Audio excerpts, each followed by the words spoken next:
Hola,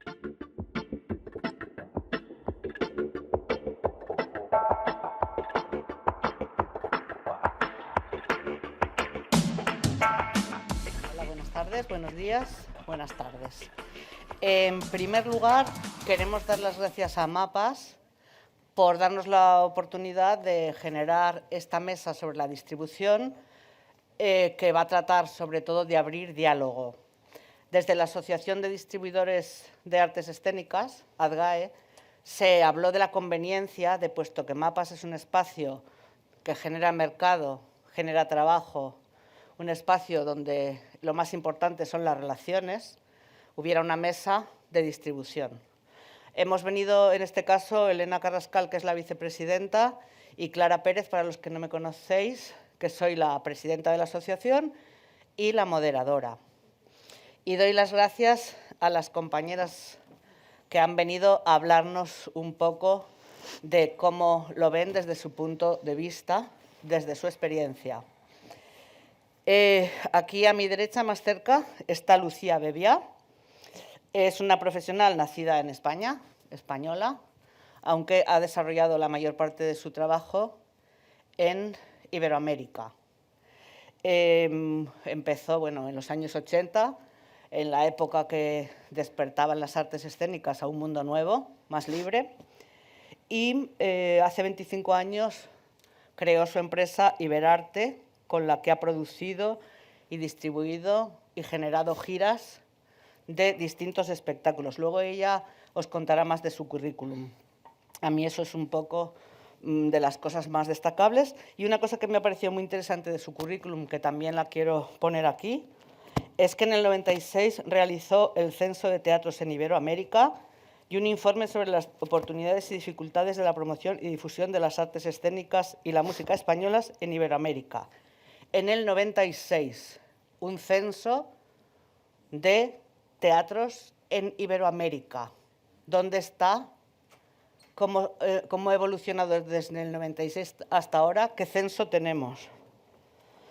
Bueno, ha seguido, da conferencias sobre distribución internacional, es miembro de la Academia de las Artes Escénicas y, sobre todo, lleva espectáculos españoles para allí, aunque también otros espectáculos internacionales. También trabaja con espectáculos internacionales también. Es un poco sobre Lucía, que luego ella desarrollará. Sobre Cristina Vázquez, que está a mi derecha en la esquina, viene de México. Es gestora cultural también desde hace 21 años. O sea, nos juntamos aquí más de 21 años de experiencia, más de tropecientos y otros tropecientos.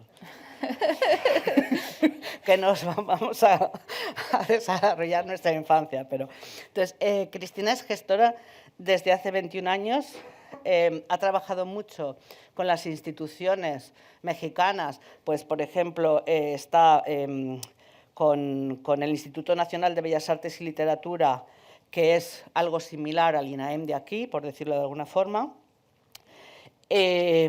También es miembro del Comité Mexicano de la Asociación de Managers y Agentes de las Artes Escénicas de Norteamérica. Esa asociación podría ser similar a las asociaciones que hay aquí de empresas. Y está trabajando mucho sobre la Agenda 2030 de la ONU sobre Objetivos de Desarrollo Sostenible, que también hemos venido a hablar de eso. Y además es la primera mujer mexicana que forma parte del Consejo Directivo de la Asociación de Profesionales de las Artes Escénicas en Estados Unidos, una asociación que surgió en el 57. Eso sería un poco a grandes rasgos lo que más me ha llamado la atención de sus currículums. Seguro que ellas prefieren destacar a lo mejor otras cosas que yo no he visto.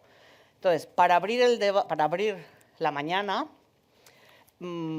Lucía nos contará primero, luego Cristina, y nos interesa que haya un diálogo abierto.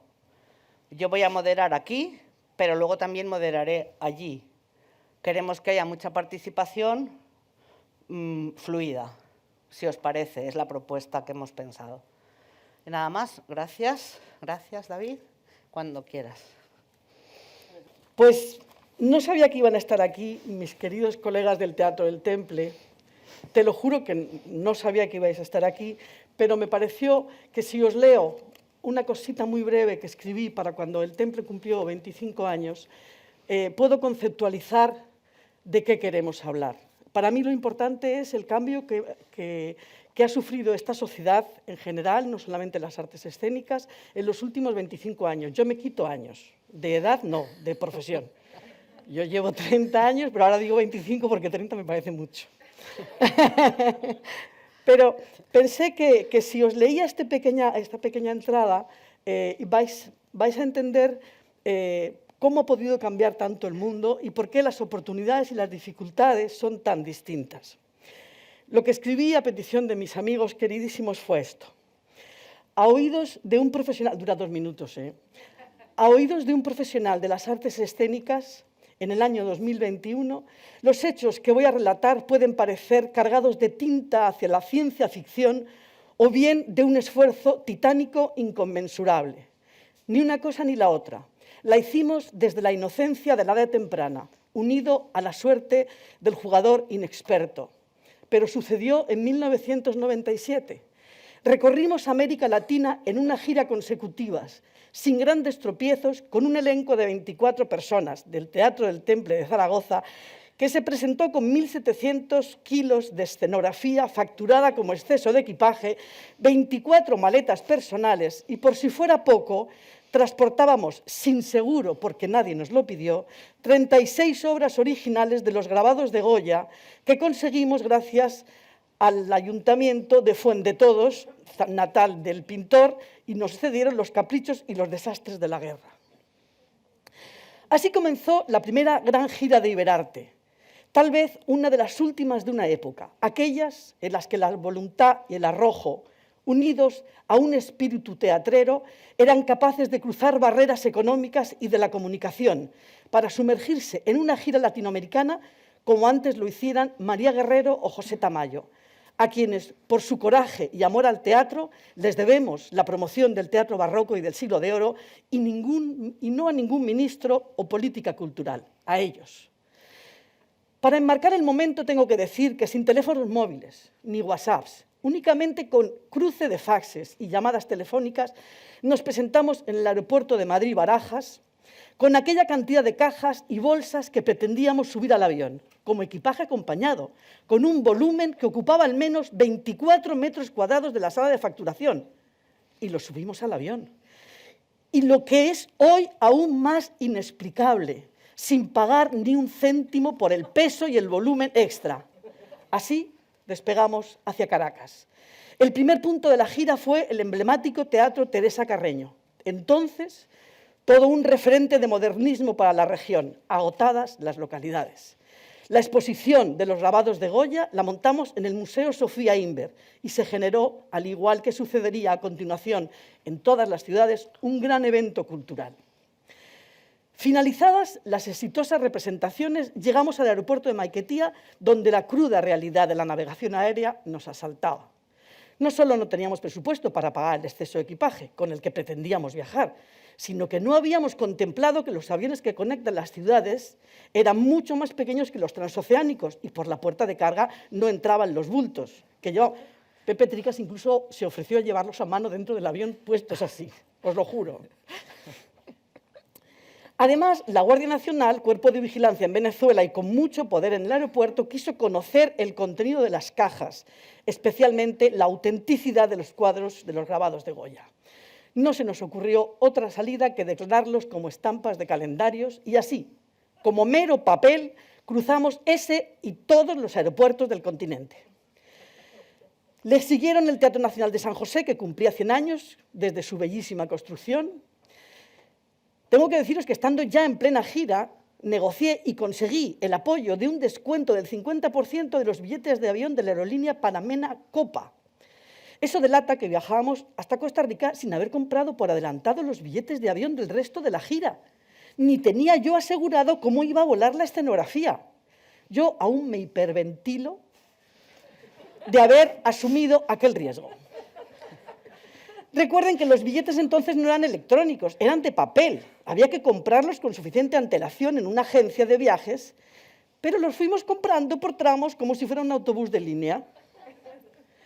Gracias a Octavio Arbeláez llegamos al Teatro Colón de Bogotá, al Municipal de Cali y a los fundadores de Manizales. Hoy eso se consideraría una larga gira imposible dentro de Colombia para una compañía extranjera.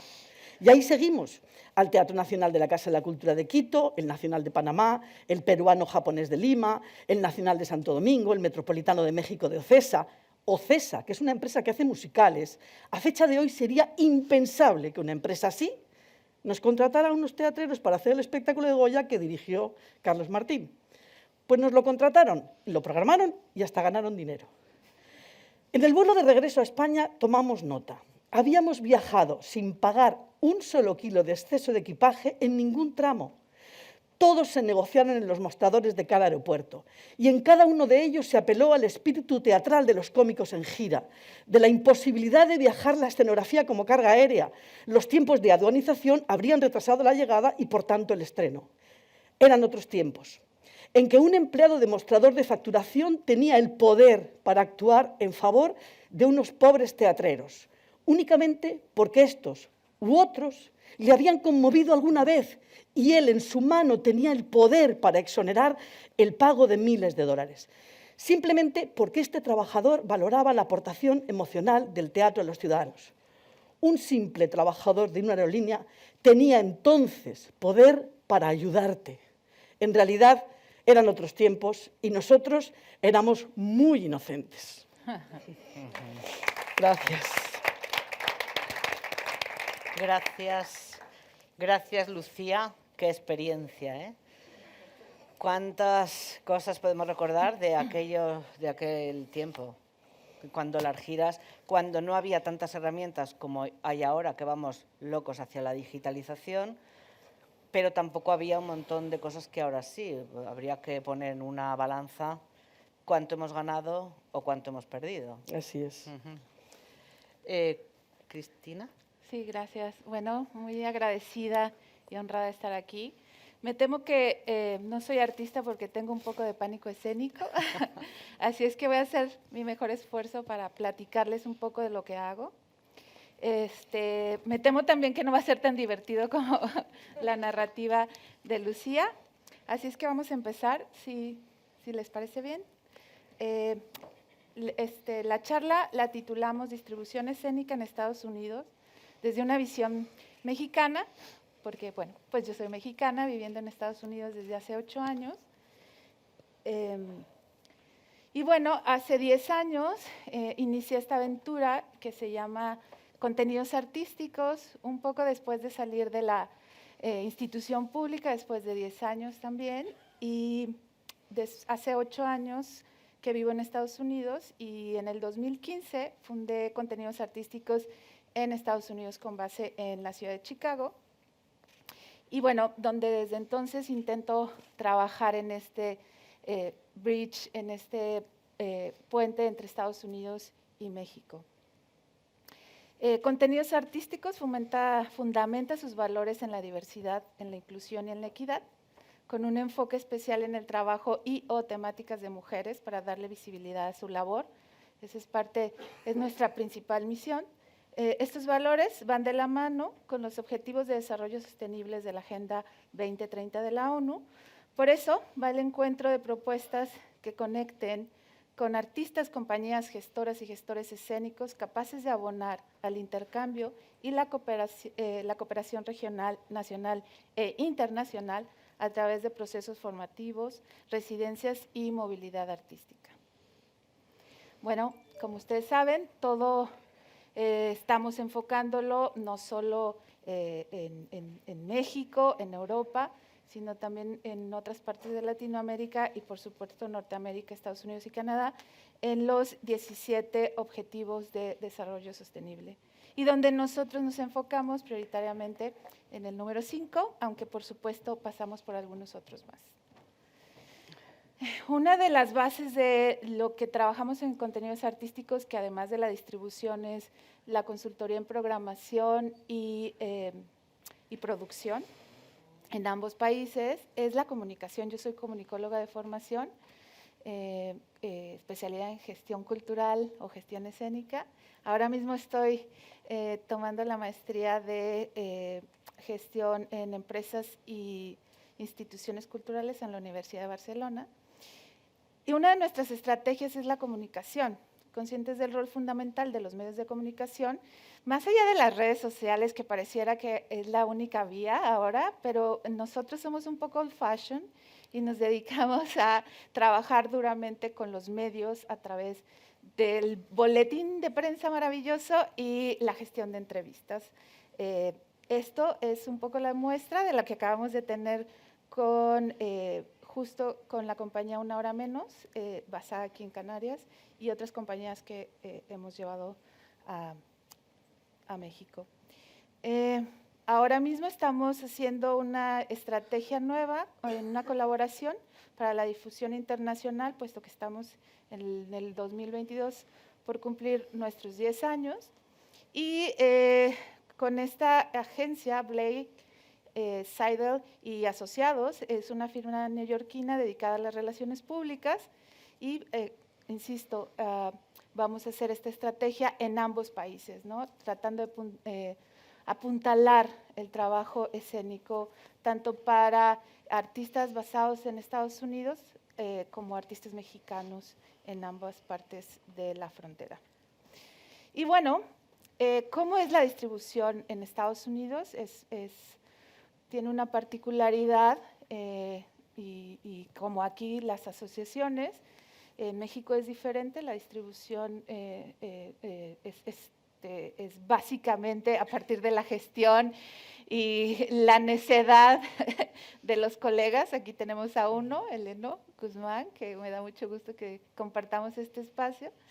Y bueno, una de las asociaciones en las que formamos parte desde Contenidos Artísticos es la Asociación de Agentes y Managers de las Artes Escénicas en Norteamérica.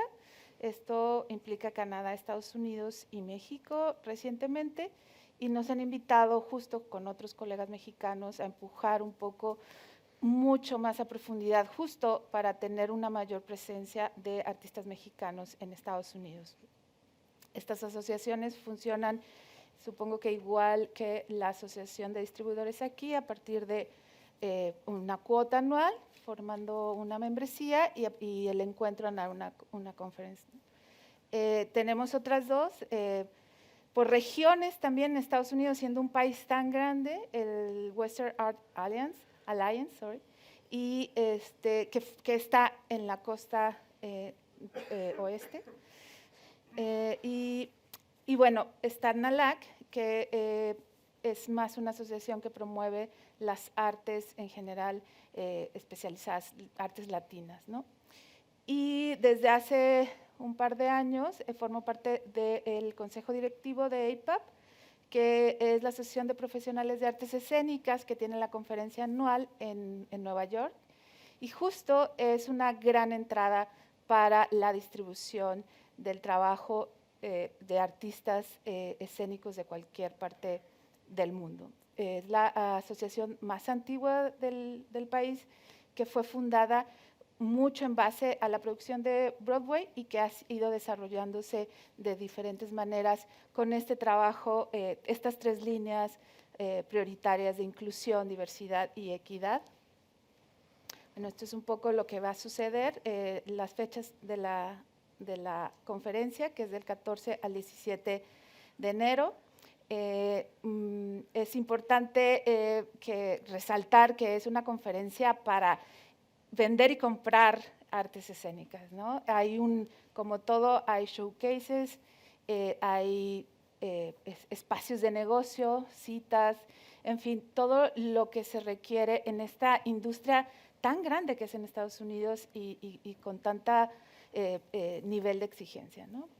Una de las cosas que para mí es súper importante en el trabajo de contenidos artísticos, y es otra de las líneas como parte de la distribución, es el trabajo de mentorías que desarrollamos con con gestoras, mujeres escénicas en Estados Unidos y en México, mujeres mexicanas, latinas, radicadas en Chicago básicamente, y en las que conectamos proyectos entre un lado y otro de la frontera. Es un programa de mentorías, por supuesto gratuito para las gestoras jóvenes, puesto que uno de nuestros principales objetivos es buscar la profesionalización a partir de los años de trabajo que ya tenemos. Y bueno, básicamente es la presentación de lo que podría funcionar o ser la distribución un poco a grandes rasgos del trabajo que hemos realizado. Y aquí están mis redes sociales, tanto de contenidos artísticos como las personales. Escríbanme si tienen alguna duda, petición, queja o comentario. Muchas gracias. Gracias, Cristina. Bueno, pues para abrir un poquito de tema. A mí me sorprendió cuando me pasaron vuestros currículums que en ninguno que esto es una mesa de distribución, que en los currículums pone productora, gestora, tal, pero ¿cuánto cuesta en un currículum, incluyéndome, poner distribuidora, productora? Entiendo que en España lo del concepto de distribución está más desarrollado, pero que en toda la parte de Hispanoamérica está menos, que hay un concepto más de manager, de gestor. Para abrir el tema, pues podemos hablar de distribución. ¿Qué barreras hay con el tema de la internacionalización? Porque aquí nos encontramos siempre que nuestros gestores, bueno, que las administraciones nos dicen, venga, internacionalizar, como si eso fuera, ale, aprende a conducir. Entonces, desde vuestra perspectiva, cada una saliendo de un sitio distinto, ¿cuáles son las barreras que ahora no se han superado en estos 20 años largos de profesión de distribución? Pues efectivamente, Clara, las respuestas deberían venir a preguntas que hiciese primero la Administración. Estamos todos de acuerdo que las artes escénicas tienen que tener un apoyo institucional y luego estamos las empresas privadas para darles el seguimiento y el valor que necesitan para que se lleguen a formalizar, pero tiene que haber un apoyo institucional. Ahora hablabas del censo, yo hice, pobrecito, fíjate, esto es un proyecto, ¿verdad?, que se llama Proyecto de Iberarte para la promoción y difusión de las artes escénicas y de la música españolas en Iberoamérica, del que antes has hablado. Aquí relaté no solamente las oportunidades, sino las dificultades. Es que se me ha roto porque es que es viejito. Pero, y os lo he traído así para que lo veáis, o sea, yo hice un trabajo y me fui a censar todos estos teatros de América Latina. Eran unos 200 los que en ese momento podía censar. Ahora hay muchísimos más porque pero esto siempre se quedó así. Creo que ahora con la digitalización alguien me pedirá que se digitalicen los teatros de Latinoamérica a los que podríamos ir. Nosotros, cuando hicimos la gira de Goya y todo lo que hicimos después, la información a la que teníamos acceso era muy pequeña, o sea, te podían mandar un fax y decirte, pues aquí tenemos, y básicamente el rider te lo encontrabas cuando llegabas. Eso sí ha cambiado, ahora hay unas páginas web, hay unos riders, pero realmente seguimos sin tener una información clara, no solamente del rider de cada teatro, que es muy importante, sino de las oportunidades y las dificultades que tiene llegar hasta allí y cómo llegas. Porque os aseguro que programación en Latinoamérica hay todos los días. Hay teatros que programan todos los días, porque no programan lo tuyo, lo de aquel o lo mío. Yo creo que hay una deficiencia por parte de la Administración, y es que en todos estos años, y después de yo hacer esta evaluación, de todas maneras la Administración sigue respondiendo a invitaciones que llegan de América. Uno se presenta con una invitación del Festival de Bogotá, de Manizales, del Cervantino o de Iberarte, y dice, oye, que es que me han dicho que tengo yo para ir a América, y entonces pues lo presenta en el mes a veces hasta incluso en mayo, ¿verdad?, porque salen tarde, y se la conceden en septiembre y el festival ya se ha hecho. O sea, no hay manera de organizar de que vaya por delante. Y eso ha sido una propuesta que se ha hecho desde siempre al INAEM. ¿Por qué no vais por delante? Y luego porque, sinceramente, yo os lo cuento, si Goya fue mi primera gira, mi última gira ha sido Juguetes Rotos. Es el único espectáculo español que se ha presentado en el Festival Cervantino de Guanajuato, que está por aquí estos días Mariana Aymeric. Se presentó en el Cervantino pues porque se lo propuse yo, pero ¿cómo es que el INAEM no se sienta con el Cervantino y le dice, dime qué necesitas, dime qué quieres, dime cómo hago para apoyarte, reúnete con compañías, algo? No, no fue, pero es que además, cuando pedimos esa subvención, que no la pedí yo, la pidió la productora Rocambolescas, para una gira en México de 5 ciudades, pues le han dado 5.000 euros. ¿Vosotros de verdad creéis que por 5.000 euros yo me tomo la molestia de pedir una subvención? No, no la pido, porque realmente cuando algo lo quieren y es bueno, lo van a pagar. Entonces, ¿en qué nos estamos equivocando? Si cuando algo es bueno y lo quieren, lo van a pagar, ¿qué podemos hacer dado que tienen dinero? No es que vamos a presentarles algo para que lo pague todo Latinoamérica o lo pague todo España, sino que podamos compartir los gastos. Yo estoy segura que si hubiese una política organizada de realmente, fíjate, promoción de las artes escénicas españolas en Iberoamérica, ¿verdad? Si existiera por parte de la Administración una verdadera política, pues habría muchísimo trabajo porque teatros hay abiertos todos los días programando, pero no existe ninguna política. Entonces, yo siento después de 30 años de trabajo que yo he fracasado. Yo lo siento así. He fracasado porque yo toda mi carrera la he hecho a golpe de impulso personal. Yo no he hecho lobby en el Ministerio de Cultura porque no me ha compensado. Porque os digo, a mí no me gusta hacer lobby, pero si a mí me van a dar 100.000 euros, yo hago lobby, ¿eh? Que claro, yo soy fenicia, yo voy si hay. Pero claro, a mí para que después de todo eso me den 5.000 euros, pues te puedes imaginar que ese festival no va a tomar esa decisión. No. Si son 5.000. Ahora, si hubiese una política realmente organizada, pues claro que haría... Yo te digo, yo tengo la sensación de que yo he fracasado, os lo digo sinceramente, porque todo lo que yo sé hacer es picar piedra. Bueno, no te preocupes, que seguro que muchas compañías has conseguido que salgan. No, sí. Y el ejemplo mismo es el espaldarazo que le dio la gira de Goya a Teatro del Temple. Yo me imagino que, aparte de ser un buen trabajo, hubo un antes y un después de la gira de Goya. Con lo cual, no es un fracaso. Bueno, yo he hecho más de 400 representaciones. Sí. Entonces, pero te lo digo, todas las he hecho a todo pulmón. ¿Sabes lo que pasa? Y por hablar de distribución, es que sí. es eso. Es que el problema de la distribución es que estamos en a todo pulmón. Y que somos muy empáticos con las cosas que pasan a las administraciones. Que tenéis pocos trabajadores en las administraciones, que tenéis mucho que hacer, ¿qué tal? Pero a lo mejor la gestión de recursos pasa por otro lado. ¿Y tú, Cristina? Bueno, pues hay dos visiones con las que puedo compartir, que es la de Estados Unidos, y justo hablaba con mi colega Francine, quien vino de Estados Unidos, precisamente convocada a través de contenidos artísticos, sobre la necesidad imperante de tener un Ministerio de Cultura en Estados Unidos, que no existe, y que recientemente la discusión se abrió justo en AIPAP, en el Consejo Directivo, puesto que a partir de la pandemia los trabajadores del arte y la cultura en Estados Unidos se quedaron totalmente desprotegidos, porque no había realmente una institución de alto nivel que pudiera hacer estas gestiones, ¿no?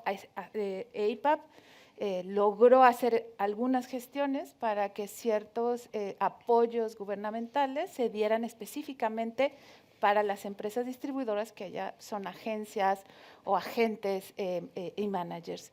Entonces, aquí está el otro lado de la moneda, ¿no? Es esta parte en la que la industria en Estados Unidos es tan grande y de alguna manera muy independiente, con dinero de fundaciones y de empresas privadas y de familias ricas, por así decirlo, pero que realmente la otra parte, en algún momento como este tan grande, que además en Estados Unidos se cerraron en marzo los teatros y se abrieron ahora este pasado septiembre. O sea, fueron casi 2 años verdaderamente cerrados. En México se abrían, se cerraban por periodos, había un poco más de producción, pero claro, el tema de México en temas de gestores, managers, específicamente en, digamos, danza y teatro, que ahora surgió con la pandemia, fue la unión del sector.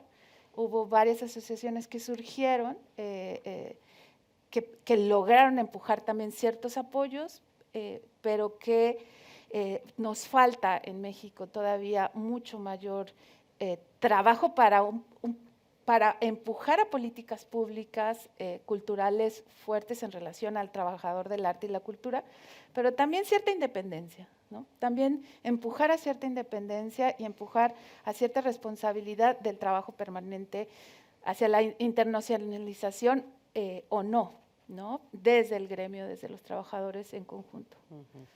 De esto que cuentas, ahí me sorprendió que, por ejemplo, la Royal Shakespeare se iba a Estados Unidos con un espectáculo y visitaba casas de gente a cenar o tal para recopilar, bueno, para tener ingresos a la compañía, porque había muchos donantes que participan en la cultura.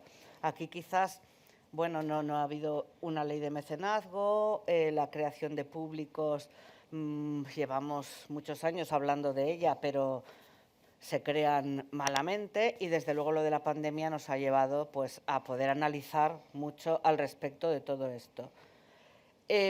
Otra de las cosas que salió en la pandemia y que un poco de la cual hemos hablado antes de sentarnos aquí es el tema de la digitalización, pero la parte de digitalización que generó la pandemia, que era la de compartir contenidos indiscriminadamente, compartir contenidos en esos meses tan duros, porque de alguna forma teníamos que manifestarnos, y por una cosa colaborativa que tiene siempre el sector de las artes escénicas. ¿Cómo habéis visto cómo se ha desarrollado en vuestro día a día todo eso de compartir contenidos de las compañías en streaming y todo esto? Bueno, nosotros tuvimos la suerte, yo trabajo con la Universidad de Guadalajara, que está también aquí Igor Losada estos días. La Universidad de Guadalajara abrió un canal de streaming, pero lo pagó.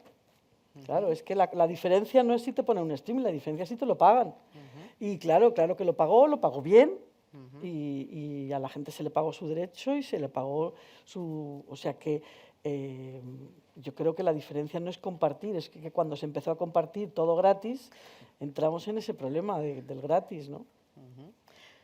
¿Y? Sí, bueno, lo mismo un poco, creo que también hablamos aquí de las buenas prácticas, ¿no? En general, a partir de la pandemia o prepandemia, creo que hay que trabajar mucho en el gremio de los trabajadores del arte y la cultura en relación a las buenas prácticas, resaltar estas buenas prácticas de pagos y de transparencia en este tipo de estructuras. Me parece que no hemos visto todavía los resultados de este impacto que tiene o que tendrá la apertura de los contenidos así globales, porque claro, el local puede liberar su contenido, cobrarlo, pero ¿cómo convive en este universo enorme con contenidos del Met o de la Ópera de Sydney o de cualquier teatro enorme en el país, en el mundo, perdón? Entonces sí creo que hay un tema de derechos que todavía no tenemos muy claro con esta liberación de contenidos, y que seguramente estaremos viendo en los próximos años estudios al respecto de la afectación que ha tenido al sector. Y aparte de lo que es ordenar todo esto, legislarlo, ¿cómo se come que las artes en vivo vengan enlatadas? ¿Estamos haciendo otra cosa distinta? ¿Ese es el futuro de las artes escénicas? Pero claro, yo creo que la gente ha vuelto al teatro con una voracidad tremenda. Por eso, que cuando hablamos Entonces, de... la hemos vivido, y además, por ejemplo, el Cervantino tuvo 5 millones de... Jamás el Cervantino había tenido 5 millones de venta de entradas, y los tuvo o sea, hay muchos festivales que sí realmente la gente entró a ver. A lo mejor no se quedaron toda la función, a lo mejor no se quedaron todo el festival, pero sí, como bien dice Cristina, creo que ahí hay algo que van a estudiar otros, yo no, porque serán quienes los estudien de verdad, se abre una vía. Pero yo creo que lo que más se ha demostrado es que el vivo es incomparable. En España, desde luego, ¿cómo ha ido la apertura de los espacios? En México también, en Estados Unidos. En Estados ¿Hay Unidos algún es que acaban de análisis? Sí, sabe bueno, ha ido bastante bien. Acaban de abrir, insisto, en Estados Unidos la línea pues la lleva Broadway. A partir de que Broadway dijo abrimos, que esto fue en septiembre, bueno, que se abría en septiembre, se abrió completamente todos los teatros del país, y ha sido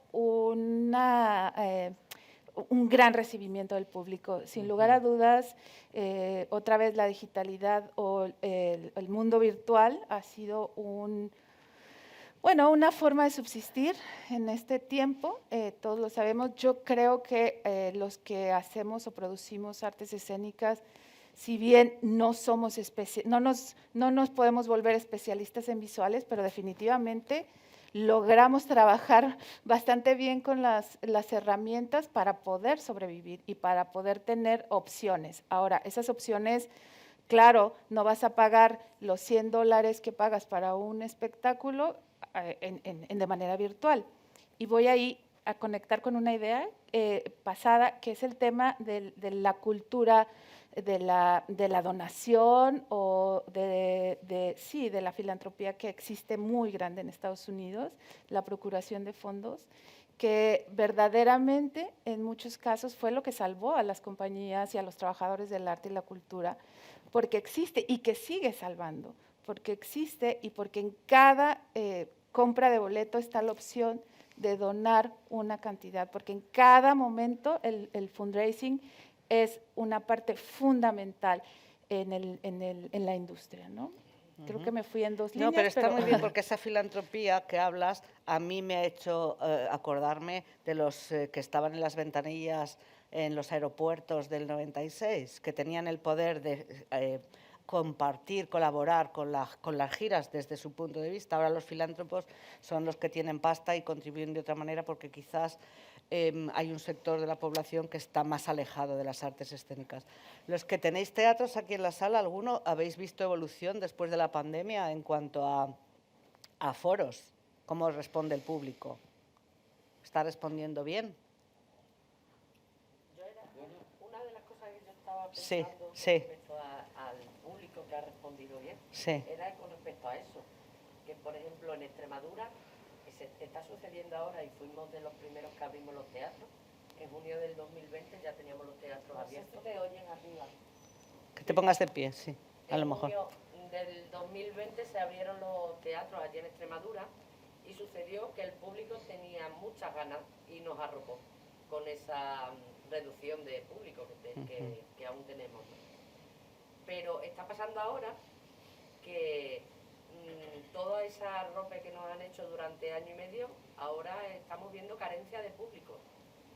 Es curioso que antes se llenaban espacios alrededor de 100, el 50%, y se quedaba gente fuera, y ahora en esos mismos espacios se quedan 50 personas, 40, y ahora estamos al contrario. Yo no sé. Bueno, Está sucediendo igual. yo lo que he estado un poco oyendo es que los festivales sí que han estado funcionando bien en cuanto a venta de entradas. Tengo programación normal, Sí, en programación festivales regular, sí que es verdad que sí. funciona. Entonces, bueno, tendremos que seguir empujando con eso. Entonces, esta reflexión me lleva al tema que la digitalización no se trata de enlatar los espectáculos de artes escénicas, que la digitalización trata entonces de utilizar las herramientas del futuro para que nuestro trabajo llegue más lejos y a más gente.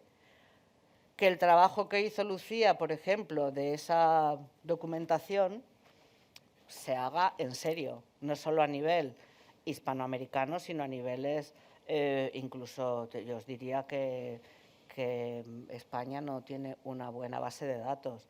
Todo funciona mucho por asociacionismo, la Red Nacional tiene una web estupenda, el programa Mire en tiempos funcionó fenomenal porque nos daba todas las características técnicas de los espacios, pero se quedó ahí parado, por suerte todavía se puede entrar, pero hemos perdido un poco a lo mejor el tren de generar herramientas que no sean por comunidades autónomas, 20.000 herramientas, sino generar herramientas únicas que nos sirvan a todos, de alguna forma. ¿Cómo se puede enfocar la digitalización a la distribución? Yo creo que deberíamos tener en cuenta que tenemos en nuestras manos algo que es sumamente importante para la humanidad. Y digo para la humanidad. Nosotros dotamos de emoción a la humanidad. No es poca cosa. Y digo nosotros, todos los que se dedican a la cultura. Da igual si escribes un libro, un poema, una obra de teatro, una película. Damos ese intangible que se llama emoción. Por lo tanto, vamos a tener siempre un público cautivo dispuesto a venir a comprar entradas. Pero es posible que no sepamos contar que esto es tan importante y que de la misma forma que hemos visto desaparecer lentamente algunas cosas sin darnos casi cuenta hasta que han desaparecido, pues esto que estamos haciendo ahora y que luego cada uno se va a su casa y sigue con sus cosas, no nos demos cuenta que es muy importante precisamente pasar a la acción.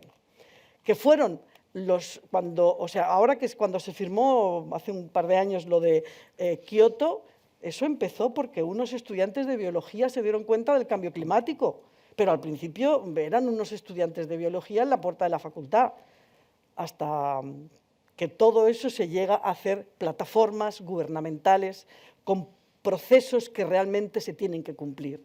Entonces, creo que aquí, y de verdad lo digo en España, que no vivo aquí, lo sabéis, pero a veces uno, cuando lo ve de fuera, de verdad esta profesión se puede comer por dentro. Hay muchísima burocracia y deberíamos no perder nunca el espíritu por lo que estamos aquí, que somos teatreros. No somos ni abogados, ni notarios, somos teatreros. Nadie nos va a garantizar ni la distribución, ni nos van a garantizar nada. Si queríamos una garantía, teníamos que haber estudiado farmacia y habernos hecho farmacéuticos. Entonces, sí creo que tenemos que mantener un coraje frente a esta profesión, frente a todas las posibilidades de esta profesión. La digitalización va a ser importantísima y la tenemos que tomar como un arma que nos... No digo digitalizar los shows, que puede ser, a mí me encantaría ver un espectáculo de la zaranda de María Meneo, ¿me entiendes? O me encantaría volver a ver Goya, me encantaría volver a ver el Goya. Quiero decir, sí, eso también, pero además vamos a tener acceso a estar en red, a estar en contacto, a tener plataformas de acción donde poder movilizarnos de manera y no quedarnos en la pereza de la casera, porque no es ese nuestro sector. Y todos los que estamos aquí empezamos o siendo actores, pero algo que tiene que ver con ser teatreros. Los que tenemos una edad no empezamos estudiando una cosa para ser burócratas. Entonces yo quiero apelar de verdad a que nos movilicemos, a que seamos, y no es cierto, en España ya tenemos donors, que no son donors, pero afortunadamente ahora hay una oportunidad para conseguir dinero que es el crédito, el beneficio fiscal. Y por ahí se puede también... De hecho, el INAEM ha dado este año 10 millones y el beneficio fiscal ha entregado a las artes escénicas 28 millones. Entonces, creo que hay que estar ahí y hay que estar pidiendo y hay que estar... Yo no lo he hecho bien, pero creo que se puede hacer mejor. En serio. De otro de los puntos que hemos hablado, para que todo esto genere estímulo en nuestra conversación y en nuestro pensamiento, hemos hablado de una cosa que nos encontramos los distribuidores, otro de los problemas que siempre hay. ¿Hay suficientes empresas de distribución?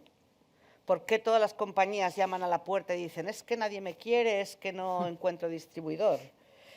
¿Hay renovación generacional? ¿Por qué cuesta tanto meterse a abrirse una empresa de distribución? ¿Cuáles son los problemas de este trabajo? ¿Puedo responder? Sí. Perdón, es que yo soy una exagerada. Sí. A mí me da mucha pena, porque fíjate, el otro día en la academia estaba sentada al lado de un actor mayor y me da pena porque me dice, tengo un espectáculo maravilloso y me encantaría ir a México y el espectáculo es buenísimo y yo lo quiero ver y claro, ¿y qué haces? ¿No?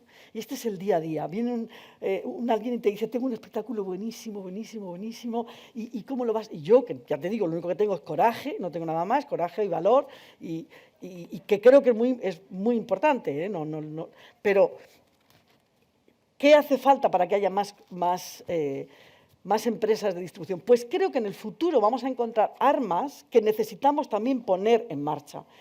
Por ejemplo, necesitamos crear nuestra propia comunidad. O sea, sí tenemos que tener una persona que, así como pusimos en las compañías a alguien que lleve la producción y antes eran los actores, ahora vamos a tener que tener una persona que nos lleve todo el tema de redes sociales y nos haga marketing online.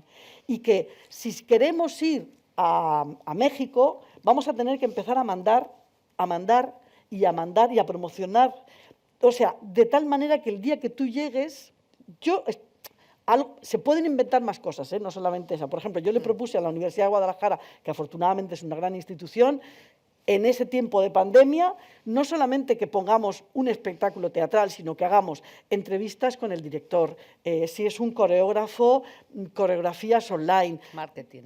Todo lo que sea acompañar el proceso creativo de tal manera que el día que llegue esa compañía diga, pero si este tío lo he visto yo, que hizo no sé qué, este tío, que tenga una información, porque si no, el día que llegas no vendes entradas. Es que no vendes, ¿sabes por qué no te llevan?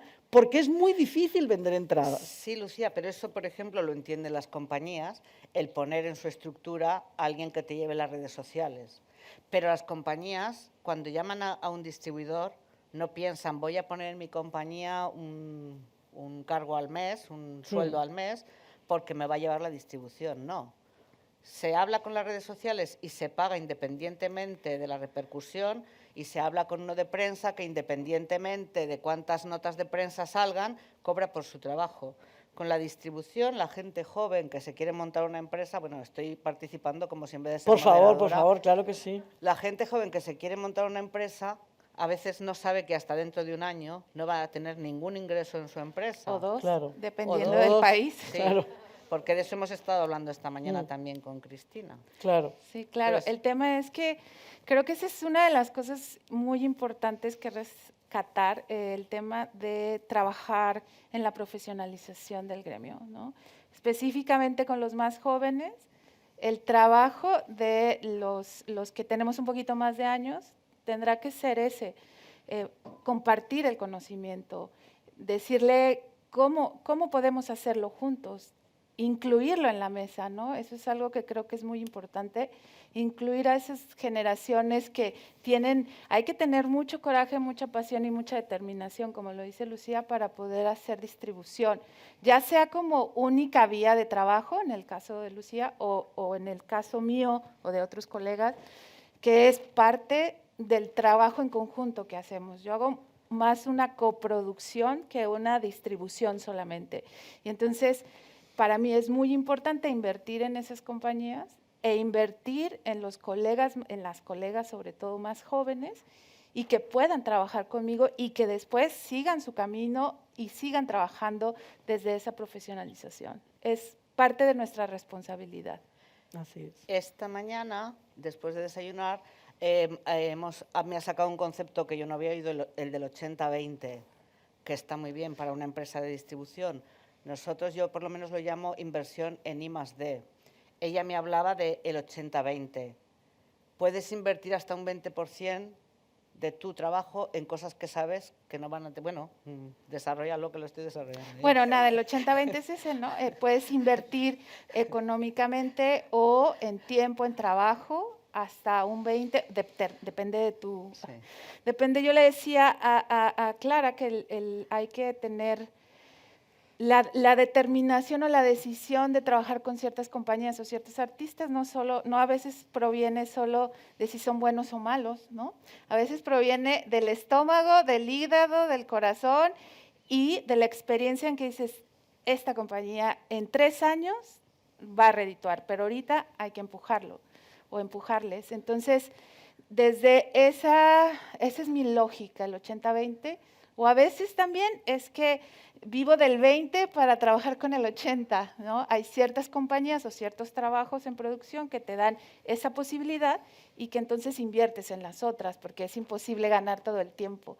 Especialmente cuando trabajas en producción, no puedes ganar todo el tiempo y eso es algo que hay que tener muy claro. Vas a perder dinero en algún punto, siempre, pero tienes esta otra parte que te va a sostener para seguir trabajando con otras compañías o con otros artistas o con otros proyectos en coproducción, en residencias cooperativas para movilidad artística, etcétera, ¿no? Ese es básicamente el concepto. Sí, yo llamo inversión en I+D, en generar en acompañar a nuevos creadores, que prácticamente todas las empresas de distribución lo hacen, pero que no pueden dedicarse exclusivamente a I+D, a no ser que estén patrocinados por sus padres, pero eso se quedó atrás. ya los hemos perdido casi todos. No sé. Entonces, bueno, un poquito sobre esto, ¿cómo implicaríais, si os ocurre alguna idea? O bueno, la reflexión era, ¿cómo implicar a las administraciones? ¿Cómo hacer llegar a todos? La importancia de la distribución, nosotros llevamos 20 años trabajando en eso y ya no hay ni que nombrarla. Ahora con la pandemia ha sido un momento donde todas las asociaciones hemos creado un bloque bastante interesante, sobre todo de análisis de cómo era la situación y de ver qué se podía aportar para ver cómo salimos hacia un tiempo mejor. ¿Cómo implicamos a las administraciones también en la creación que no sea solo ayudas a la producción? ¿Cómo se entiende la distribución como un vehículo indispensable para generar nuevos creadores? Si se os ocurre algo. ¿O pensáis que no hace falta, que con ayudas a la producción es suficiente? Bueno, yo no soy la mejor para contestar, porque como nunca he pedido ayudas para la distribución, no sé, a mí me encantaría, pero no se me ocurre. Es verdad que ahora yo tengo yo del 80-20 pienso que del 80% de proyectos, del 100% de proyectos que he presentado, solamente el 20% he podido hacerlos. O sea, creo que el nivel de giras en las que yo he intentado sacar adelante son pocas, y si hubiese tenido apoyo las habría sacado todas, porque falta de capacidad no ha sido, ha sido falta de posibilidades económicas para llegar hasta allí. Yo ahora estoy inmersa en algo que siempre ha sido como el reto en la distribución, que es generar una red, ¿no? Ya lo he presentado y afortunadamente me lo han aprobado, que se llama el Canal Iberoamericano del Siglo de Oro. Yo he tomado como referencia el famoso Bridge Project que se creó entre el BAM de Nueva York y el Old Vic de Londres para promocionar el teatro shakespeariano, y gracias al Festival de Alcalá, de Clásicos de Alcalá, y que gracias a la Comunidad de Madrid he presentado este proyecto que se llama el Canal Iberoamericano del Siglo de Oro, para abrir un canal de promoción del Siglo de Oro. Me encantaría que el canal fuese iberoamericano de todas las compañías, pero me he dado cuenta que cada vez que he intentado avanzar en que entren todas las compañías, pues el teatro de la Ciudad de México tiene su compañía, el otro tiene otra compañía, el otro tiene no sé qué, y yo no puedo albergar todo eso, pero creo que sí puedo. Estoy haciendo unas coproducciones, en este caso con México, pero espero poder hacerlas el próximo año también con España y con otros países, para promocionar el teatro clásico del Siglo de Oro, creando un canal que fluya alrededor de Iberoamérica y que pueda permitir la promoción del teatro clásico del Siglo de Oro, que a lo mejor después es del flamenco, o a lo mejor después es de las nuevas artes escénicas, o de la danza. Pero en realidad la base es esos mismos teatros que yo censé, que siguen existiendo y que me los conozco de memoria de arriba abajo, desde Monterrey hasta Buenos Aires, y poder hacer toda América saliendo desde España, ¿no? Entonces, las administraciones, ¿qué pueden hacer? Es que si no apoyan la distribución, la producción no tiene salida. Nosotros va todo junto. No puede haber producción sin distribución. No se puede separar. Sí, yo es que a veces pienso que se da como que todo se pone el acento en la subvención, pero hay muchas otras maneras de apoyar a la distribución y a la creación escénica. Lo que pasa que parece que los canales son solo o la subvención, en algunas comunidades autónomas las residencias, pero que haces una residencia artística y te genera un montón de contraprestaciones que a veces... Entonces, hay que inventar herramientas nuevas de apoyo, independientemente de cómo se regulen las ayudas, herramientas nuevas de formación, de profesionalización, de repercusión en la sociedad, porque de alguna forma a veces parece que estamos de espaldas. ¿Puedo hablar? Sí, Sí, claro. O sea, levantar la mano Sí, tranquilamente, que esto ya se ha convertido, como veis, en una abierta conversación. Indudablemente el volumen de producción es inversamente proporcional al de distribución, por lo menos aquí en España está pasando aquí. Mientras más se crea, más dificultad encontramos en la distribución. no encontramos espacios de programación para todo lo que se está creando.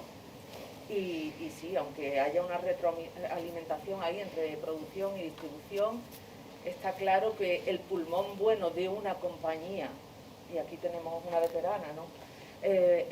Para sostenerse es la distribución, no la continua ayuda a la creación. Por lo cual yo creo que eso sí hay que mirarlo y que es responsabilidad de aquellas personas, aquellas instituciones que están tan ligadas a la administración pública, hacerlo ver, un observatorio de lo que está pasando, de cómo crece el producto y cómo disminuye la venta. Eso es importantísimo que se haga, y creo que los responsables somos precisamente las asociaciones, en este caso de distribución. Tendríamos que tener mucha más voz y voto en este tipo de cosas, porque somos el nexo entre espacio exhibitivo y espacio creativo. Yo soy productora y distribuidora, y soy productora porque distribuyo. O sea, primero afiancé la distribución, y ese 80-20, 50-50, 20-80, porque va fluctuando, ¿no? Permite que produzca. Si no fuera porque vendo, no podría producir. Por lo cual, lo más importante para mí, para poder crear, es la distribución. Distribuyo diferentes disciplinas: música, teatro, circo y danza. Solo produzco danza. Y solo produzco danza porque creo que es la que más lo necesita y porque es lo que de verdad me mueve el alma. Ahí hay un pulso de pasión ahí importante en mi empresa. ¿Qué hago? Pues trato de distribuir mucho circo y teatro, pero sobre todo mi fuerza ahí es el circo ahora mismo, para poder producir danza. Y a veces pierdo. Sin embargo, creo que me da la medida para buscar esa excelencia, ese nivel de creación que yo quiero, y creo que a veces consigo, unas veces más satisfactoria que otras. Sin embargo, a la hora de gestionar esas ayudas, por ejemplo, solo tengo acceso a ayudas a producción, de las cuales no vive mi empresa, porque íntegras van a la creación.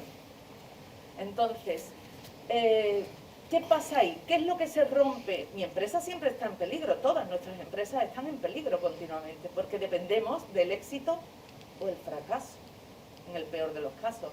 Entonces, ¿qué ocurre ahí? ¿Qué sostén debemos tener? ¿Qué ayudas estructurales a la distribución debemos tener para que se pueda seguir creando, para que las compañías sigan fuertes en el panorama escénico y creativo? Eso creo que merece un diálogo entre todas las partes. Y después, para no intervenir después más, quería hacer una pregunta a Cristina sobre ese asociacionismo que tenéis, ¿no? Territorial, que claramente incide territorialmente, pero ¿crees que ese mapa podría tener un charco de por medio? ¿Crees que sería posible que entre España y vosotros existiera un nexo? Porque creo que todas esas fortalezas son las herramientas que después vamos a tener para discutir esta necesidad de apoyo en las administraciones públicas. Claro, justo es algo que estoy tratando de hacer en estos momentos, este triángulo entre Estados Unidos, México y España. España, por supuesto, es un país que tiene muchas compañías y mucha solidez en sus compañías, cosa que en México no tenemos tantas compañías tan sólidas como se tienen en España, ¿no? Hablando específicamente de estos dos países. Y que el mercado americano está ávido en estos momentos, después de George Floyd, que además las políticas de inclusión, diversidad y equidad se han multiplicado, se han expandido en todo el territorio, que ya sabemos que es grandísimo, y hay una necesidad imperante de tener programación BIPOC, ¿no? O sea, programación que tenga que ver con inclusión, diversidad y equidad. Este es un excelente momento justo para estar dentro de esa programación, de los grandes circuitos de teatros universitarios, por ejemplo, que son enormes y que tienen una programación constante y de altísima calidad y nivel. Ahora, el tema otra vez en el caso de los mexicanos, no puedo decir los españoles, pero en el caso de los mexicanos es que hay que sostener acuerdos por 2 años o más. Es decir, hoy trabajamos para ir a una gira o estar en el territorio, ya sea una residencia o ya sea un tour, 2 años cuando menos. Y en el caso de las compañías mexicanas, muchas veces eso es imposible. Entonces, y hay una gran inversión, porque bueno, no se hablaba aquí del famoso e interminable tema de las visas de trabajo, ¿no? Que en Estados Unidos es un tema prioritario y además es costoso, hay que hacer una inversión muy grande, pero es muy redituable. Si hay una constancia y si hay un trabajo continuo en relación a si de verdad queremos estar dentro de ese circuito en Estados Unidos. Entonces, sí, hay algunas compañías con las que ya he venido trabajando, algunas catalanas, algunas aquí de Canarias, un par de compañías madrileñas con las que estamos trabajando para que puedan venir a Estados Unidos. Ahorita específicamente a APAP, yo no soy agente como tal, no me dedico solo a la distribución. Yo digo que soy una traductora cultural porque la mente americana es muy diferente a la iberoamericana, ¿no? Entonces, yo más bien lo que hago es que coproduzco a las compañías y hago esta traducción, porque estoy basada en Estados Unidos, porque tengo una empresa, y entonces hago este enlace y esta coproducción, donde les busco agentes o distribuidores a estas compañías, tanto mexicanas o latinoamericanas o iberoamericanas, para que logren entrar en este mercado. Ahora, ¿qué implica? Pues implica tener una estructura y una inversión que puede ser a partir de un subsidio, una subvención, o simplemente a partir del trabajo, o por ejemplo, aquí está mi queridísima Zaida, a partir de ciertas colaboraciones internacionales, ¿no? Cooperación internacional, que también se puede. Sí, es que a la hora de hacer giras internacionales nos encontramos muchas veces con que una compañía española quiere ir a un festival y como tardan tanto las administraciones en todo esto, pues cualquier compañía china resulta que su estado, su país ya le ha facilitado totalmente la movilidad. Entonces, está garantizada. Aquí tenemos todo la doble imposición según qué compañías van o vienen. Sí, y en Estados Unidos, según el estado, hay estados, por ejemplo, California, que tienes que pagar un extra, un impuesto extra, más allá del impuesto que tienes que pagar como extranjero, más las visas de trabajo y etcétera, ¿no? Es una realidad. Sin embargo, yo diría que es totalmente, se puede hacer, pues se puede lograr y vale la pena. Sí. Ahí está. Perdona, es que me quedé pensando como en la conversación anterior. Bueno, primero agradeceros a las tres porque es un placer escucharos.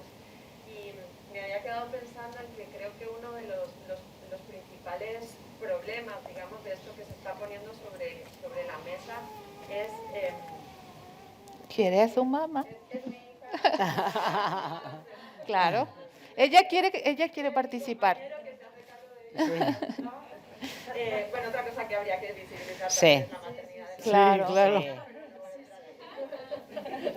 Bueno, que me ha ido Sí. la cosa. A ver, lo que quería un poco traer al debate es cuál es la diferencia de las artes escénicas respecto al resto, por ejemplo, de comportamientos de las industrias culturales y creativas, ¿no? Y creo que uno de los problemas quizás es no pensar en las artes escénicas insertas en toda su cadena de valor. O sea, cuando estabais hablando la distribución y la producción y por qué no está la distribución dentro de las compañías, bueno, es que si pensamos en esa cadena de valor, en todo el ecosistema de las artes escénicas, está desde la gestión de la idea, digamos, del proyecto y cómo todo eso hasta que la obra se pone en un escenario tendría que tener una lógica, una interlocución, una transversalización, etcétera, etcétera, etcétera. ¿Y qué nos lleva a no comportarnos así? Bueno, muchísimas cuestiones, ¿no? Pero también creo que hay cierta cuestión de la precariedad de las artes escénicas, de esa precariedad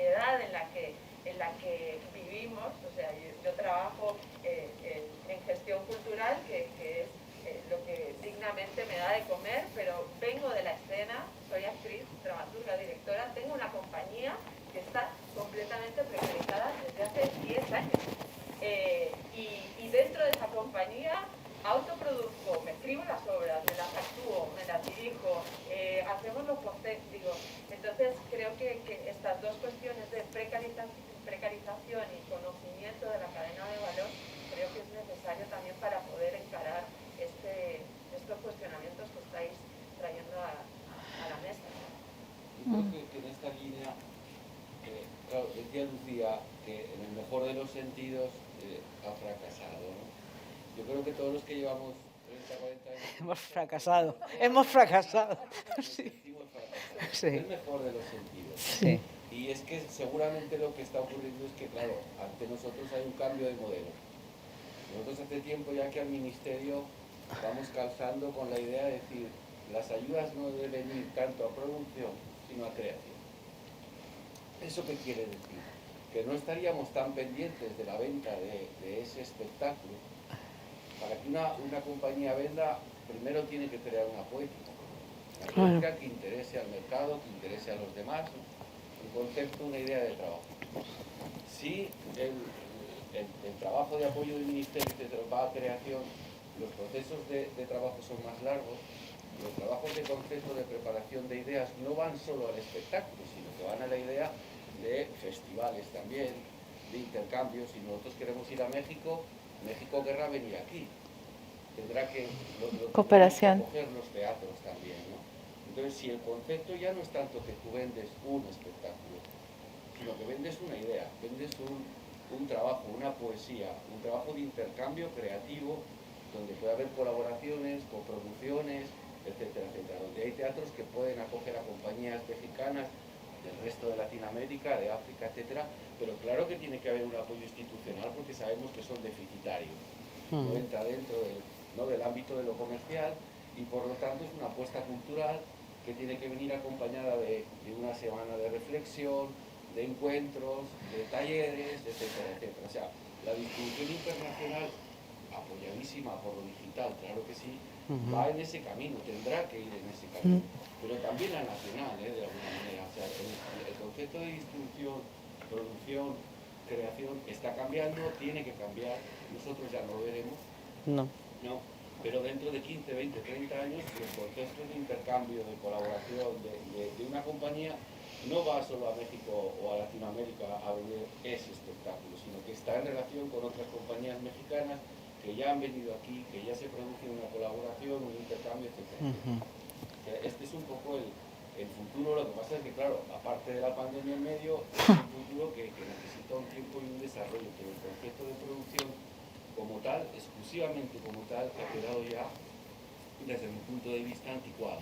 Y por eso estamos con la saturación del mercado, con tantos productos, intentando vender muchas compañías, muchas ideas, y el mercado se estrangula, pero porque el proceso debería ser otro, mucho más amplio, mucho más colaborativo, con procesos de creación mucho más largos, y entonces sí, el proyecto ya sale, y el 80-20 va destinado también a la distribución del proyecto, o a la creación del proyecto, o a la comunicación del proyecto, o a la expansión del proyecto, o a la colaboración o coproducción de los proyectos. Ahí es donde es importantísimo el concepto amplio, no solo para una compañía, sino para un teatro, es decir, dónde destinas en cada momento el dinero, la energía y la colaboración. Si un espectáculo está funcionando bien, ese ya está en marcha.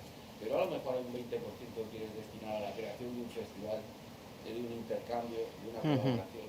Y es ese concepto que es muy amplio, hay que consensuarlo y en estos momentos está muy disperso como concepto de desarrollo. Es que, aparte, Carlos, que estoy totalmente de acuerdo, creo que las administraciones se mueven por una cosa que se llama las competencias. ¿Qué le toca al Ministerio? ¿Qué le toca a las comunidades? ¿Qué tal? Ahora mismo, por ejemplo, las ayudas a producción van en el mismo paquete que un porcentaje de ayuda a estructura, lo que hace que muchas compañías cada año, porque así se mantiene la estructura, si las ayudas a estructura fueran ayudas a creación estructura, las ayudas a gira o a difusión de un espectáculo irían por otro lado y no habría... La paradoja clara es que la administración también sabe que va con retraso y que está en un modelo que ya no corresponde. La administración también lo sabe. Pero, Lo que pasa es que, claro, las competencias hace poco en las ayudas de producción cambiaron porque sí que podían entrar los bolos de las comunidades autónomas propias. O sea, eso que era impensable por la pandemia y demás cambió en unos meses. pero lo han vuelto a echar atrás. También lo sabe. Lo que pasa es que es un problema que no solo compete a la administración, a la administración, las asociaciones, las compañías, Sí. Totalmente. todos los vehículos que lo decía Lucía, de líneas de intercambio internacionales, hace tiempo que saltaron por los aires, que ya no sabes a dónde acudir para organizar una gira, etcétera, etcétera. No hay una estructura atrás. Sí, puedes pedir una ayuda, pero todo lo demás falta. Entonces es un problema que el puzzle está como deshecho y repartido y hay que volver a juntarlo de otra manera a la que nos correspondía a nosotros, claro, hace tantos años. Ya es otro, es otra dinámica. Así es. Bueno, disculpa, yo soy Antonio Bredó, soy de Mallorca, soy de un pueblo que se llama Santañí, está en el sur de la isla. Nosotros somos productora, residencia artística, festival no institucional en el sentido de que depende de una asociación.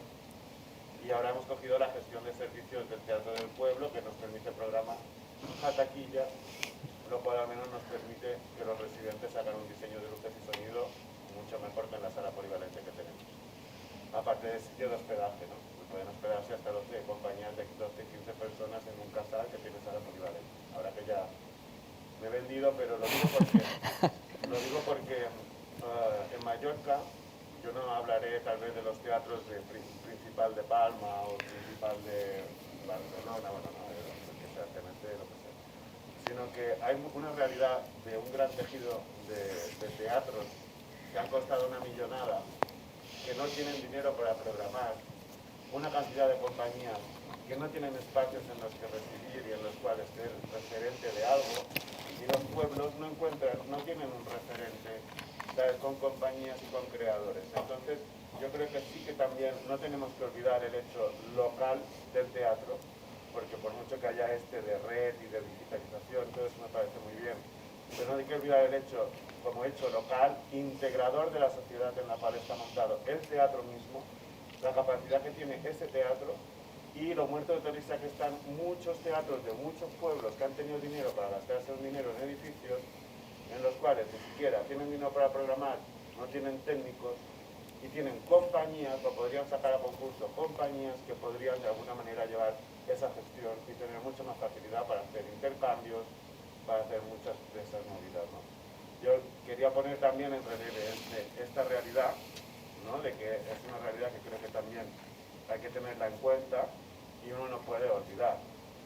Nosotros no vivimos solo de lo que hacemos en nuestro pueblo, estamos hermanados aquí con compañeros, nuestro Claudio, estamos hermanados con muchas compañías iberoamericanas, vamos mucho allí. Tengo suerte como dramaturgo de ser representado en Latinoamérica, pero sí quería también dejar esta visión como mínimo encima de la mesa, ¿no?, porque creo que no podemos obviar que los teatros pequeños de pueblo, que son muchos en España, podrían estar mucho mejor gestionados por compañías de teatro que también tendrían que escuchar al pueblo, ¿no?, porque también es un hecho local. Entonces, creo que también es interesante. Gracias. Oye, había una persona aquí detrás de Carlos que ha levantado la mano. Perdón, sí. Sí. Ya me doy la voz. Detrás de Esto Carlos. porque a lo mejor os compete también a vosotros. Estamos fuera de hora, simplemente. A las 2:30 tenéis una guagua para todos los programadores para llevaros al hotel. Lo digo por, digamos, ir acabando, podemos acabar Vale. con Carlos. Sí. Lo digo para después desembarcar Sí, María. y que no se le Sí, se no os se nos... escape la guagua, ¿vale? Sí. Perdón. No, no era... sí, no sé cómo te Carlos. llamas. Carlos. Sí. Hola, Carlos. Que es Carlos, no lo veo. Sí, revista Artez. Lo que INAEM, yo soy demolición de INAEM, construcción de demolición, pero hay un problema estructural político. No puede dar ayudas a la producción porque hay 4 autonomías que tienen exclusividad en la cultura. Entonces, por eso están haciendo, desde hace unos años, estas ayudas a la gira, que el año pasado incluyeron la local. Eso no es ayuda a la distribución, no a las distribuidoras, sino es ayuda a la gira, a la distribución del espectáculo. aquello nefasto de Platea no era una idea de ayuda a la distribución, aunque no sé si ahí cómo interviene el distribuidor. No. Y un dato, otro dato. Ahora mismo, un festival de Brasil que vaya a la embajada y diga que quiere traer a un grupo X, le dicen en la embajada, no, tiene usted esta lista de no sé cuántos grupos son, que están seleccionados por la Agencia Cultural Española para traerlos. Es decir, que el mercado está absolutamente intervenido. Hace poco, 10, 12 años, iba cualquier día, quiero al Teatro del Temple, y traía el Teatro del Temple. Ahora no. Quiero el Teatro del Temple, dice, no está en la lista. ¿Quién hace esa lista? X personas. ¿En dónde? En un lugar de Madrid. Sí. Quiero decir para que entendáis. Y mi pregunta es, ¿esos programas son ayuda a la distribución o no? No, eso no es de... mira, Platea, por ejemplo, como te diría Pachi Larrañaga, Platea salió para apoyar a los municipios que tienen menos recursos y entonces, si tienen X programación anual, les permiten que vayas a taquilla, a un sitio, aunque hay un porcentaje muy alto del caché que te cubre el INAEM. Pero eso no es ayuda a distribución. Aparte, el comité de sabios decide, ni siquiera tienes la oportunidad de presentar tus espectáculos a que alguien los elija. Hay un comité de sabios, no sé dónde dan el título. Oye, de eso que hablabas de... Sí. Sí. Antes habéis dicho, yo creo que tenéis una asociación estupenda en España de distribuidores, tenéis una asociación en Estados Unidos, podéis trabajar en conjunto. Pero creo que es muy importante, porque yo lo que me hago luces es que aquí hay un Ministerio de Cultura, un Ministerio de Asuntos Exteriores, como bien dice Carlos, asume funciones culturales. Creo que es imprescindible, porque no me explico cómo en un mundo donde estamos 500 millones de hispanohablantes, no estamos todo el rato. Si esto fuera francés, estaríamos todo el rato cruzando el charco, aquí no es posible. Yo creo que tenéis una grandísima labor que hacer con el Ministerio de Exteriores y con el Ministerio de Cultura para intentar que esto no caiga en manos de reinos de taifas que no se sabe y realmente se cree esa red por la que Lucía ha peleado toda su vida y por la que se siente frustrada. Sí, por sí. cierto, después de nuestra gira, la que ha mencionado Lucía, no sucedió nada. No. Un antes y un después, a partir de ahí, nada. Exactamente.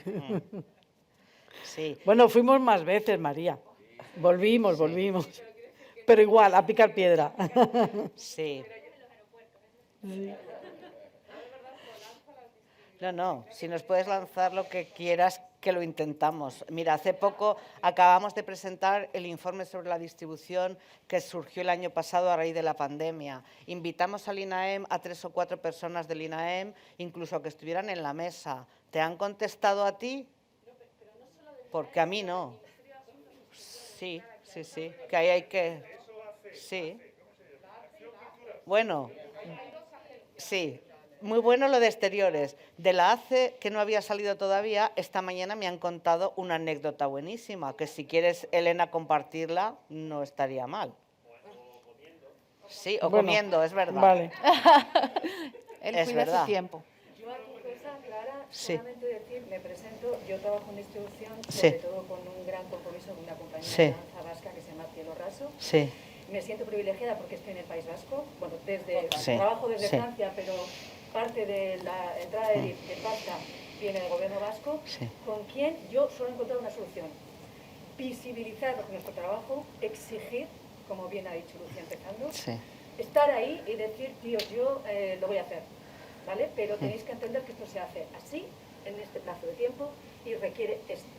Por un lado, de nuestro lado, la gente que estamos en distribución, del lado de los artistas, confianza, entender y hacer una apuesta por esta persona, con la que llevo tantos años colaborando y con la que hay este feeling, que no es feeling, es mucho más, o sea, es entenderse. Puede haber trabajos que no te molen tanto, pero hay una conexión muy fuerte con esa persona, esa compañía, ese trabajo creativo. Entonces, yo lo veo eso. Sí. Nosotros hacemos análisis de lo mejor de cada casa y en muchas cosas el País Vasco es referencia, pero cuando lo llevas a otras comunidades autónomas para que intenten replicar el modelo, pues no hay manera que lo repliquen, cada uno quiere hacer lo suyo. O sea, igual que si tuviéramos esos grandes amantes de la cultura, compañías como Botín o Amancio, que le interesara generar dinámicas de artes escénicas o de cultura, de alguna cosa, pues otro gallo nos cantaría también. Pero en la inversión... Hay mucha gente detrás que lo ha peleado, ¿eh? Sí, sí. Que esto ha sido una Sí, batalla. sí. Sí. Pasa que los vascos son muy cabezones. Sí. Pero bueno, da igual. Quiero decir que hay muchísima gente a la que yo agradezco que Sí. han estado ahí. Y que el reparto de las comunidades autónomas potenció que tanto Cataluña como País Vasco tuvieran dinámicas distintas. Galicia también, pero Galicia ha invertido más en audiovisual y en artes escénicas se ha quedado más. Sí, pero esa salida que Sí. podamos hacer desde Sí. Galicia siempre es acudiendo a la comunidad autónoma, o Sí. sea, a nuestro gobierno. Sí. Si no, no podemos estar pendientes de nada. De todas formas, con el amplio componente de gente que hablamos el mismo idioma que se extiende hasta Filipinas, no solo en América Latina, tenemos muchas herramientas y mucho camino que recorrer para llegar a todos los sitios, tanto de ida como de vuelta. Y, bueno, veremos qué nos depara el futuro. Como dice Carlos, no creo que yo lo vea, pero vamos, no nos crea. Y, sí, y creo que si no queréis nada más decir, pues podemos cerrar. Muchísimas gracias por haber estado y Pues esperamos gracias. seguir haciendo muchas jornadas de distribución que se difundan lo suficiente para que podamos seguir hablando. Gracias. Muchas gracias. Gracias. Muchas gracias.